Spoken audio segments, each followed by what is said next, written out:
E aí pessoal, beleza? Agora eu vou mostrar para vocês o que é um dispositivo de estrangulamento, né? Um dispositivo de estrangulamento, ele é uma restrição que você põe na linha de fluido, né? Você tem um fluido passando lá, você põe uma válvula ou põe esse plug poroso, né? Que fecha um pouquinho o escoamento. Ele é usado basicamente para você reduzir pressão. É isso mesmo, assim, você quer fazer com que a pressão do escoamento caia um pouco. Qual que é a aplicação disso, por exemplo? Você passa lá numa caldeira, o escoamento passa numa caldeira, é aquecido, vira um vapor superaquecido. Aí ele vai, depois disso, entrar em uma turbina, por exemplo. Só que a caldeira, você controla um pouco, né? Como é que está ali. Você tem o controle da temperatura, da pressão que está saindo, mas não é tão preciso assim.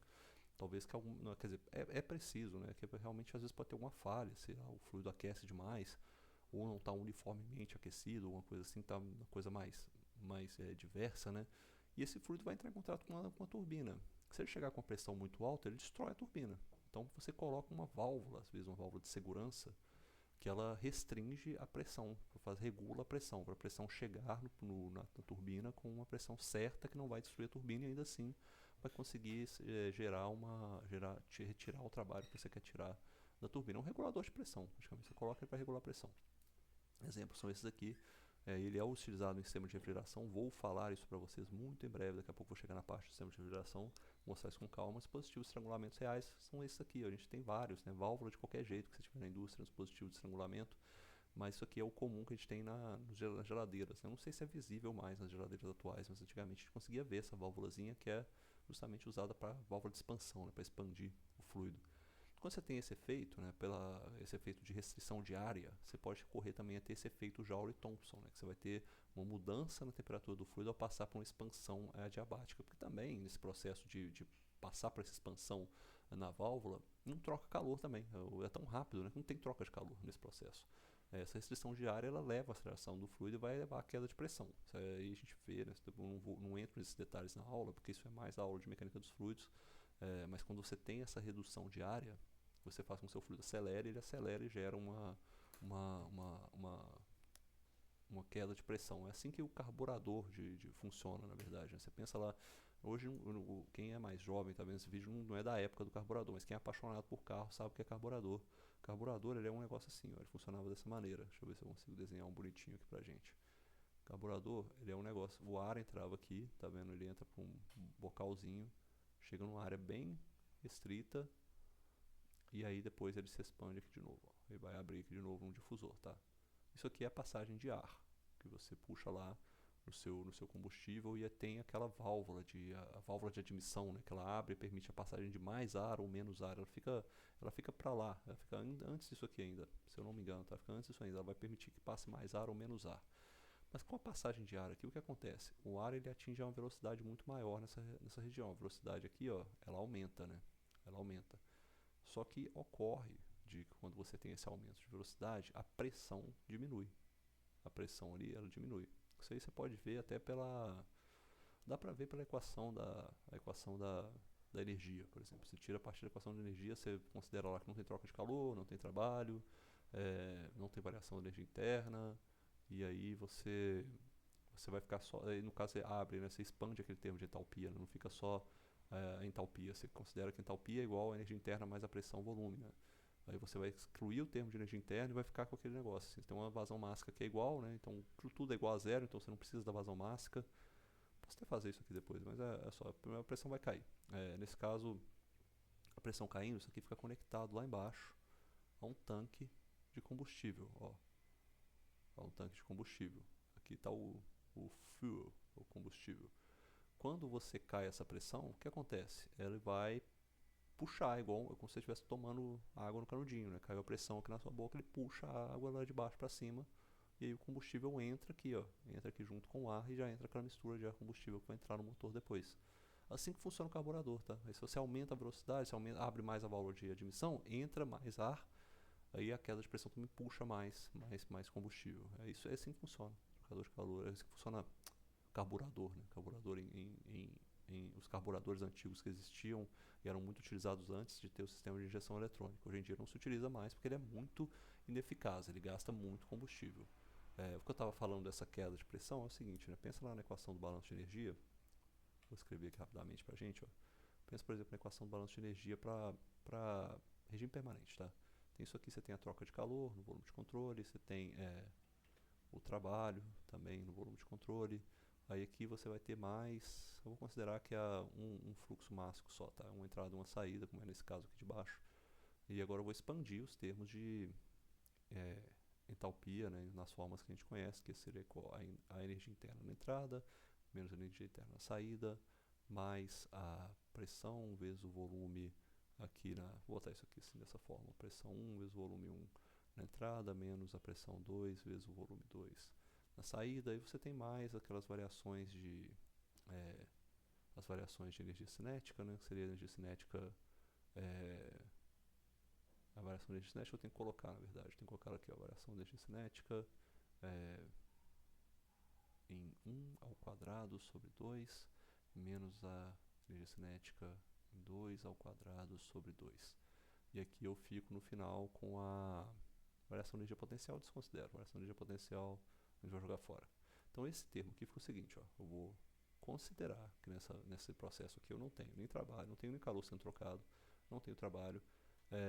Isso aqui então fica igual a zero, então acaba que a minha massa também não importa, né? Então eu fico só com esses termos que estão entre parênteses aqui, ó. Isso aqui é igual a zero, tá? É igual a zero. Considero também que eu não tenho variação de energia interna, então isso aqui também vai a zero.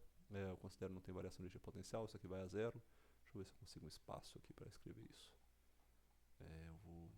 Eu vou escrever aqui em cima, talvez, porque fica até mais fácil. Vou jogar esses dois aqui para cima. Aqui, e esse aqui eu vou jogar para cá. E aí eu vou só escrever em cima. Como é que fica essa variação aqui no final? Vai ficar isso aqui, ó. Vai virar o meu processo de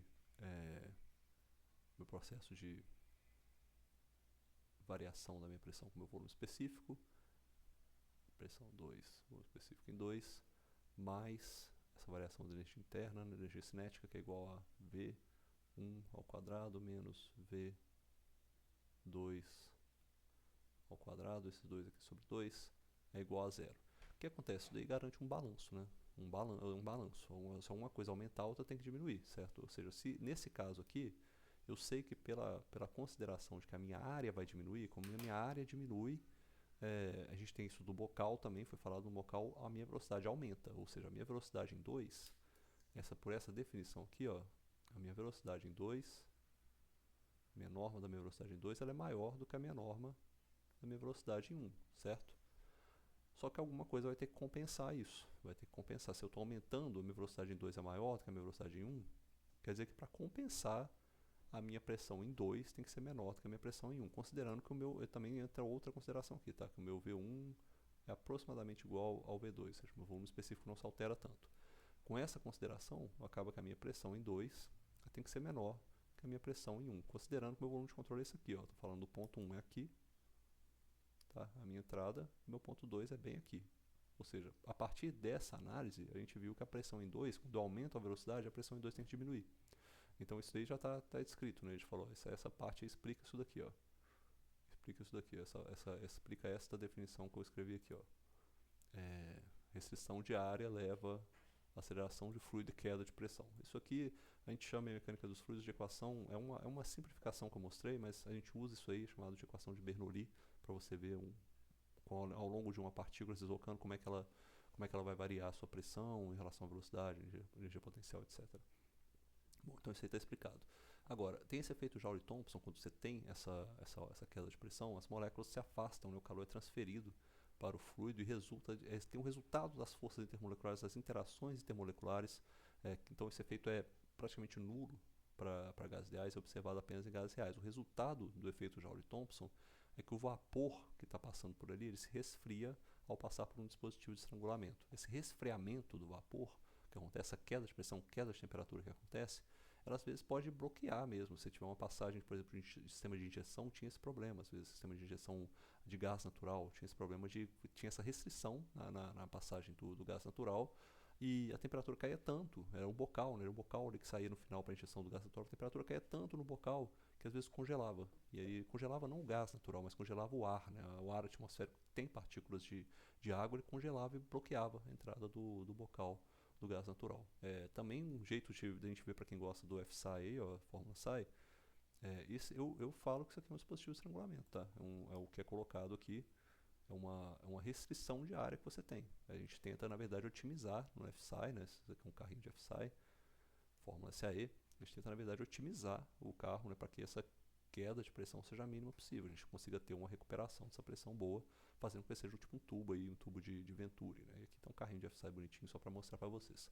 A modelagem de dispositivo de estrangulamento, ela é a mais chata que tem no mundo, porque você não tem nada acontecendo, não tem o que explicar, você não considera que você tem troca de calor, não tem trabalho, então tudo que está aqui entre parênteses, um dispositivo de estrangulamento tem normalmente uma entrada e uma saída, pode ter mais de uma, mas normalmente você tem uma válvula às vezes que abre para 2 caminhos, enfim, tem coisas assim. Mas para uma válvula de estrangulamento que é modelada dessa forma aqui, ó, normalmente ela aparece nos desenhos esquemáticos dessa forma aqui, ó. É uma válvula, né, um negocinho trocado. Se ela for acionada por um botão, ela tem um botãozinho em cima, mas isso aqui é uma válvula, restringe a área. Para uma válvula de estrangulamento, normalmente você tem uma entrada e uma saída só. Então, nesse caso aqui, até essa vazão máxima sai para fora. A gente não liga para ela, porque isso tudo aqui que está entre parênteses é igual a zero, né? Então, não tem que preocupar com essa vazão máxima. Variações de velocidade podem ocorrer, mas são raras. Variação de energia potencial não ocorre quase nunca. A válvula não tem válvulas que operam nessas diferenças de potencial muito grandes. Acaba que a solução vira isso aqui, ó. Simplesmente a sua entalpia de entrada e sua energia cinética de entrada menos a sua entalpia de saída e sua energia cinética de saída. Como eu falei, variações de velocidade elas podem ocorrer, não são ideais, mas podem ocorrer. Mas o ideal é que você pega na entrada e na saída, ela vai ter aquela variação interna, né? Quando você olha aqui, como eu falei, no caso do carburador, internamente ele vai ter, mas o seu dispositivo de estrangulamento aqui no caso, e olha só, até acabei mostrando no dispositivo de estrangulamento que tem 3 coisas, né? Tem 2 entradas e uma saída. Mas o seu dispositivo de estrangulamento sendo esse aqui, ó, você considera que é o seu ar aqui que está na entrada e o seu ar que está aqui na saída, aqui, ó, seriam 3, por exemplo, nesse caso, eles não variaram tanta velocidade, ou seja, ele vai ter o bocal para fazer com que tenha essa queda de pressão, aumento de velocidade, puxar a gasolina, mas no final não vai ter a variação de velocidade, a velocidade ideal que seja a mesma, você não perca essa velocidade, tá? Mas olha só, até mostrei aqui um dispositivo de estrangulamento que tem, né, mas que aí tem 2 entradas e uma saída, então pode ter problemas assim também, tá? Fiquem atentos, mas aí seria um problema muito mais complexo, que a gente não está falando mais de uma substância só, são 2 substâncias, aí é outra coisa, não acontece numa aula de termodinâmica 1 não. Nesse caso aqui, o ideal, como eu falei, que você tenha da entrada para a saída do dispositivo, né? Você não tenha nenhuma variação de velocidade, você está modelando lá o seu dispositivo de estrangulamento, ele aparece aqui assim, ó, tá aqui, o dispositivo de estrangulamento, você faz um volume de controle ao redor de todo esse dispositivo de estrangulamento, ou seja, o que está entrando aqui vai estar com velocidade, você espera que ele vai recuperar essa velocidade na saída. Ou seja, o que entra vai recuperar com o que sai aqui fora. Mas o que acontece então, se você tem essas velocidades que são iguais, olha o que sobrou então. As velocidades são aproximadamente iguais, então a minha entalpia, o que sobra desse modelo é o seguinte, a entalpia que entra é igual a entalpia que sai, ou seja, o dispositivo de estrangulamento é um dispositivo cujo processo é entálpico. Olha que legal. A entalpia não muda. O que você vai ter realmente no dispositivo de estrangulamento, que é o objetivo de você colocar ele lá, é que a queda de pressão vai ocorrer. Vai cair muita pressão. Esse é o grande objetivo que a gente tem para usar um dispositivo de estrangulamento. Mas a entalpia da entrada é igual a entalpia de saída. Ou seja, você pode usar essa consideração sempre que você tiver um dispositivo de estrangulamento. Na questão do balanço de taxa de entropia, como a gente falou, se é um dispositivo em regime permanente, troca de calor não é considerada também. O que sobra é praticamente a mesma coisa que a gente vê num trocador de calor, no que a gente viu os trocadores de calor, só que agora a gente tem uma entrada e uma saída só. E a gente pode usar as definições que a gente tem de saber que a entalpia é a mesma para encontrar quais são as nossas variações de entropia. Aqui, ó, no ciclo padrão de refrigeração, é aqui que entra a nossa válvula, tá vendo? Ela entra antes do evaporador. A gente comprime o fluido, condensa esse fluido chega aqui, você poderia colocar uma turbina aqui, mas turbina não vale a pena nesse estado. Então você coloca uma válvula apenas para expandir esse fluido, ele cai muito a pressão e aí você vai evaporar ele nessa pressão mais baixa, trocando calor, como eu expliquei no vídeo anterior. Esse processo 3 a 4, como a gente está vendo aí, ó, não tem como eu considerar esse processo aqui, deixa eu botar aqui, pegar minha canetinha novamente, não tem como a gente considerar, esse nunca vai ser que o S3 é igual ao S4, isso nunca ocorre, ou seja, sempre tem uma variação de entropia. Não tem troca de calor, ou seja, essa minha equação ali, ó, normalmente a gente expressa esse termo de troca de calor, ou seja, E sempre, na verdade, o que ocorre é isso aqui, ó, que o S4, a entropia no 4 é sempre maior do que a entropia no 3. A entropia na saída da válvula é sempre maior do que a entropia que a gente tem na entrada. Essa equação vai virar o seguinte: zero é igual a vazão mássica, né, que é a mesma vazão mássica que vale para os dois, da entropia de entrada, no caso, que é S3, menos S4, mais a taxa de geração de entropia no volume de controle. Aí eu vou só jogar para o lado aqui, ó, vai virar o seguinte: a minha taxa de geração de entropia no volume de controle ela é igual à minha vazão mássica vezes a entropia de saída menos a entropia de entrada. Tá? Isso aqui é como eu modelo esse balanço de taxa de entropia para um dispositivo de estrangulamento. Como eu falei, o S4 ele sempre é maior do que o S3, o resultado é que a minha taxa de geração de entropia para um dispositivo de estrangulamento sempre é maior do que zero. Não tem como eu ter um dispositivo de estrangulamento que consiga fazer esse processo perfeito, tá? Você vê isso aqui pelo gráfico mesmo, isso é um diagrama TS. Eu sempre vou terminar, eu nunca vou conseguir fazer um dispositivo de estrangulamento que vai fazer isso aqui, ó, terminar aqui para cá. Não tem como ele fazer isso. Ele sempre vai terminar com entropia maior do que a que entrou. Ele sempre é um dispositivo que vai gerar. E essa variação de entropia é justamente onde vem essa geração de entropia dos dispositivos de estrangulamento. Dispositivos de estrangulamento geram muita entropia. A gente quer normalmente até evitar colocar muito eles nas linhas de produção, porque eles perdem muito, são muito irreversíveis. Né? Às vezes tem gente que você colocar. Tem exemplos, né, que eu passo depois, que você coloca o dispositivo de estrangulamento depois de uma turbina. Não tem sentido isso, só perde, só tem perdas ali associadas. Mas é para isso que serve o dispositivo de estrangulamento. A gente sai desse modelo e acai isso aqui, que é a nossa variação a variação, a taxa de geração de entropia no dispositivo de estrangulamento. Beleza? Fica aí o vídeo. Até mais, pessoal.